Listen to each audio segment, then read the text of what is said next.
Hello everyone, welcome to my YouTube channel. तो आज हम सीखेंगे डेसिमल को बाइनरी में कैसे कन्वर्ट करते हैं और बाइनरी को डेसिमल में कैसे कन्वर्ट करते हैं, और अगर हमारे पास वैल्यू फ्रैक्शन में जैसे दशमलव में हो तो उसे कन्वर्ट कैसे करेंगे। ये सब चीज़ें आज मैं आपको इस वीडियो में बताने वाला हूँ। वीडियो काफ़ी इंटरेस्टिंग होने वाली है। तो सबसे पहले हम सीखते हैं डेसिमल टू बाइनरी। हमने सबसे पहले जो कन्वर्जन करना है वो होगा डेसिमल टू बाइनरी। जैसे मान लो आपके पास एक संख्या दे दी गई है 58, जो कि डेसिमल है। हमने इसे कन्वर्ट करना है बाइनरी में। तो इसे कैसे करेंगे? इसको करने का काफ़ी आसान तरीका होता है। माफ़ कीजिएगा, डेसिमल से बाइनरी काफ़ी आसानी से बन जाता है। वो कैसे? आपको जो ये 58 है, इस 58 को आपको 2 से भाग देना होगा कुछ इस प्रकार से। जैसे जब आप भाग दोगे इसे तो आप देखोगे 2 एकम 2, 2 दूने 4, 2 दूने 4 और 2 9 18, 29। तो यहाँ पर हमारे पास रिमाइंडर 0 बच रहा है, तो इसके आगे आप 0 लिख लो। उसी प्रकार से जब हम 29 को 2 से भाग देंगे 14 दूने 28 होता है, तो एक इसमें रिमाइंडर बच रहा है ना, तो एक को यहाँ लिख लो। उसके बाद 2 से जब हम इस 14 को काटेंगे 7 दूने 14, 0 रिमाइंडर बच रहा है। जो हम 14 को 2 से भाग देते हैं तो हमारे पास शेषफल कितना? 0 रहता है। तो इसीलिए मैं यहाँ पर इसे लिख रहा हूँ। इसमें अब देखो शेषफल हमारा 0 रहेगा तो 7 क्या आएगी? 0 आएगा। उसी प्रकार से जब आप यहाँ पर 2 से 7 को काटोगे तो 2 3 6 नज़दीकी संख्या से आपने गुणा करना है, और जो रिमाइंडर बचता है उसे आपने लिख लेना है। जब हम जैसे 7 को भाग देंगे 2 से तो 3 दूने 6 होता है, तो 3 यहाँ आ जाएगा। एक शेषफल बच रहा है उसे हम यहाँ लिख लेंगे इस प्रकार से। उसी प्रकार से 2 एकम 2, 2 एकम 2, तो यहाँ लिखेंगे। रिमाइंडर हमारे पास 1 बच रहा है। तो इस प्रकार की जो संख्या हमारे पास आएगी, अब आपने क्या करना है, इसे आपने इस तरह को लिखना है, ऊपर की तरफ को लिखना है। इस 1 के साथ आपने इसे ऊपर की ओर लिखना है। तो जैसे सबसे पहले इस वाली संख्या को लिखेंगे तो 1 1 1 0 1 0। तो ये क्या है? ये है बाइनरी नंबर 58 का। तो इस प्रकार से आप बाइनरी निकाल सकते हो, डेसिमल टू बाइनरी। अब बात करते हैं बाइनरी टू डेसिमल में कैसे कन्वर्ट होता है। अब जैसे हमारे पास मान लो ये हमारे पास बाइनरी है, हमने अब यहाँ पर डेसिमल में जाना है ना। हमने यहाँ पर जाना है अब डेसिमल में। डेसिमल का साइन आप जानते हो, इसकी नीचे पावर 10 होती है ना, तो नीचे 10 लिखा जाता है डेसिमल में। तो ये हमने अब निकालना है। कैसे निकालेंगे? सबसे पहले तो बाइनरी को आप इस प्रकार से लिख लो, इसे अलग अलग करके आपने लिख लेना है। अब आपने क्या करना है, 2 से इसे गुणा कर दो, हर एक संख्या को 2 से गुणा कर दो।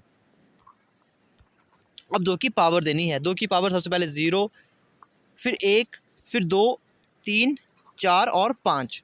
अब आपने क्या करना है, उन संख्याओं को आपने हटा देना है जिनके ऊपर 0 है। जैसे 2 के ऊपर 0 है, इसे हटा दो, इसे हटा दो। अब इसे गुणा करके जोड़ लो आपस में। जैसे 2 एकम 2, 2 आ गया। फिर यहाँ जमा करेंगे, इसे तो हम जोड़ेंगे नहीं क्योंकि ये ऊपर 0 है, तो ये 0 ही बनकर आएगा गुणा करके। अब 2 की पावर 3, मतलब 2 को हम 3 बार गुणा करेंगे। 2 दूने 4, 4 दूने 8, 8 गुणा 1 8 ही होता है, तो इसे 8 को यहाँ लिख लो। अब जमा करेंगे इसको, ये आ जाएगा 16, क्योंकि जब 2 की पावर 4 मतलब 2 को 4 बार गुणा करेंगे तो 16 आएगा। उसी प्रकार से 2 को जब हम 5 बार गुणा करेंगे तो ये आ जाएगा 32। तो जब हम इसे आपस में जोड़ेंगे तो ये हमारे पास आ जाएगा 48। 48 तो 48 और 8 कितना होता है? तो ये होगा 56। 56 प्लस 2 58। तो इस प्रकार से ये आपका निकल कर आएगा बाइनरी का, जो ये बाइनरी संख्या है इसका जो डेसिमल निकल कर आएगा वो आएगा 58। तो ये तो थी आपकी सिंपल वैल्यू। अब बात करते हैं फ्रैक्शन में, क्योंकि ज़्यादातर जो एग्जाम में क्वेश्चन आते हैं वो आते हैं फ्रैक्शन के। तो फ्रैक्शन से कैसे करेंगे? बाइनरी टू डेसिमल और डेसिमल टू बाइनरी। चलिए बात करते हैं फ्रैक्शन की। अब जैसे मान लो आपके पास सबसे पहले बाइनरी नंबर दिया गया है, हम कन्वर्ट करेंगे बाइनरी टू डेसिमल, है ना। जो हमारा पहला कन्वर्जन होगा फ्रैक्शन में वो होगा बाइनरी टू डेसिमल। इसे कैसे करेंगे? जैसे ये हमारे पास एक बाइनरी नंबर है, ये हमारे पास एक बाइनरी नंबर है, हमने इसको डेसिमल में कन्वर्ट करना है। अब आप देखोगे यहाँ पर पॉइंट है, ये फ्रैक्शन है। अब जो ये संख्या है, ये वाली संख्या तो वैसी ही होगी एज इट इज़ जैसे हमने पहले सीखी थी। कैसे? इसको आप इस प्रकार से अलग अलग लिख लो, हर एक के नीचे 2 लगा लो। अब 2 की पावर देनी है। 2 की पावर सबसे पहले 0, फिर 1, फिर 2 3। अब बच्चे यहाँ कन्फ्यूज़ होंगे, 2 की पावर 0 मतलब ये 1 होता है ना। अब इसे हमने कट कर लेना है। तो इसे जब हम जोड़ेंगे, 2 को 3 बार करेंगे तो ये 8 होगा, ये 4 है और यहाँ पर 1 आ जाएगा, तो ये हमारे पास बनकर आया 13। अब जो ये दशमलव में है इसे कैसे करते हैं?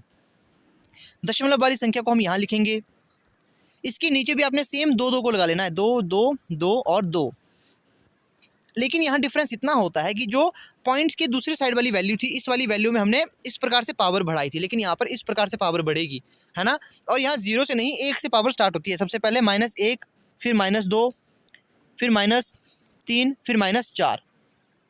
अब जिन बच्चों को ये नहीं पता 2 की पावर -1, 2 की पावर -2 क्या होता है, इसका मतलब होता है 1/2 की पावर 2, है ना, ये इसका मतलब होता है। और जैसे जहाँ पर लिखा है 2 की पावर 3, तो 1/2 की पावर 3, इसे इस प्रकार से लिखा जाता है। अब बात करेंगे 0 वाली संख्या को, तो हम कट कर देते हैं, है ना, ये हमारे पास संख्या बच गई। तो यहाँ पर जब हम 1/2 तो यहाँ पर आंसर हमारा 0.5 आएगा शुरू में। फिर इसे प्लस करेंगे, तो इसे तो हमने 0 कर लिया है, क्योंकि ऊपर 0 है तो इसको गुणा करने का कोई फ़ायदा नहीं। अब यहाँ 1 की पावर, इसका मतलब है यहाँ देखो 2 की पावर -3 का मतलब होता है 1/2 की पावर 3। तो इसका मतलब यहाँ पर जब हम 3 बार इसे गुणा करेंगे तो 8 आएगा। जब 8 से हम 1 को भाग देंगे तो हमारे पास जो संख्या आएगी वो आएगी 0.125। उसी प्रकार से आगे भी इसी क्वेश्चन में ऐसा ही होगा। 2 की पावर 4 का मतलब होता है 1/2 की पावर 4, जो कि आएगा 16। 1/16, तो 1/16, 1 को हमने भाग देना है 16 से, नॉर्मल भाग हमने 16 से देना है। तो हमारे पास जो शेषफल बनकर आएगा वो आएगा 0.0625। तो इन सब को जब हम गुण आपस में जमा करेंगे तो हमारे पास वैल्यू आएगी, वो वैल्यू आएगी हमारे पास 13 इसे जब हम आपस में जमा करेंगे तो इसे आपने यहाँ लिख लेना, ये आएगा 6875। तो ये आपका आंसर आ जाएगा। ये होगा आपका कन्वर्जन बाइनरी टू डेसिमल, अगर आपका पॉइंट में या फ्रैक्शन में वैल्यू आए तो। अब बात करते हैं, अगर हमारे पास डेसिमल की वैल्यू फ्रैक्शन में दे दी जाए तो हमने उसे बाइनरी में कन्वर्ट करना है। जैसे मान लो 21.1 है, इसे हमने, ये डेसिमल है, इसे हमने कन्वर्ट करना है बाइनरी में। तो इसे कैसे करेंगे? अब 21 को तो सिंपल जैसे हम करते थे वैसे ही करेंगे। 21 को हम भाग देंगे 2 से। सबसे पहले 10 आएगा, 10 दूनी 20, तो एक रिमाइंडर बच रहा है ना। ये भाग देना आपको आ चुका होगा। अब जैसे 2 से मैं इसे भाग दूंगा, 2 पंजे 10, तो रिमाइंडर 0 आएगा। उसी प्रकार से 2 दूनी 4, तो रिमाइंडर 1 आया, क्योंकि यहाँ पर देखो 2 दूने 4 होता है लेकिन ऊपर तो 5 है ना, तो 1 बच गया। और इसमें भागफल, इसमें शेषफल हमेशा 1 या 0 ही रहना चाहिए। अब यहाँ बात करते हैं 2 से, तो 2 एकम 2, तो 0 रिमाइंडर आया। तो अब हमने इस वैल्यू को कुछ इस प्रकार से लिखना है, इसे इस तरह से लिखना है। तो पहले इसको लिखो 1 को, जो हमारे पास शेषफल है 1, फिर 0 1 0 1, तो ये हमारे पास क्या निकल कर आया? तो ये निकल कर आया हमारे पास 21 का बाइनरी। अब जो 1 है आगे, उसका हमने बाइनरी निकालना है। जो ये 1 है, जो ये पॉइंट के बाद 1 है, अब देखो पॉइंट के बाद जो एक संख्या होती है इसका बाइनरी कैसे निकलता है। तो इसे आपने क्या करना है, इसे आपने कर देना है गुना। जैसे ये है हमारे पास 0.1, ये हमारे पास इस प्रकार से हम इसे लिख सकते हैं 0.1।